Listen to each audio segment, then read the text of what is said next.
So I'm over visiting a friend, and we decided to put the drone up and video a little bit of the work he's doing. And what he's got here, he's got a pine plantation that's holding a lot of water in it, and it really stunts the growth of the trees.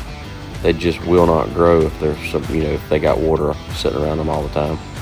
So what he's doing is, this is an old ditch that's been here forever. He's going in there with a dozer, and he's just scraping the I guess you would say, the silt buildup out of it and getting it where it'll flow again, trying to restore it the way it should be, and that'll in turn make the pine trees grow at a rate that they should grow. So what happens if you got an area that's holding water, and you got pines that were planted in that area, and you got pines that were planted in a drier area, and I mean obviously they gotta have some water, but we don't want it sitting around them all the time.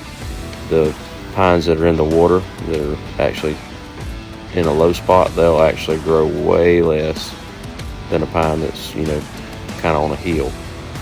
So that's the whole idea here, to try to increase the production in the pine tree and make it actually grow better.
So we almost didn't get this footage. I'm glad we did now, because it turned out pretty good.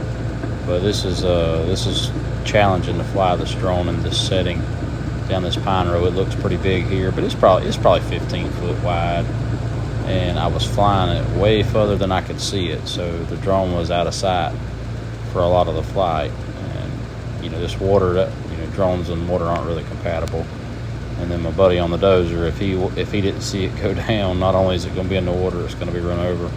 So, we almost didn't do it, but I decided it was worth the risk. We went ahead and flew the drone, and it turned out really good. I'm glad we did now. The pine trees aren't so much a problem, but see the bush to the left there I had to move around? Those are the things that give you the trouble. There's all kinds of sweet gum and maple trees, and myrtle bushes, and just all kinds of things that stick out in the lane, and if you don't catch them and move around them, it absolutely will put the drone in the water. So that's kind of nerve-wracking. I'm flying probably 5 foot high here, something like, maybe 6 foot high, so he can see it good here, but there's places where he couldn't. That's the reason I was having anxiety over it. But I had one go down in a creek. Tree moved over, and the wind blew the tree, moved over and slapped the drone. It went right down. So I've already got one. I don't need to put another one down.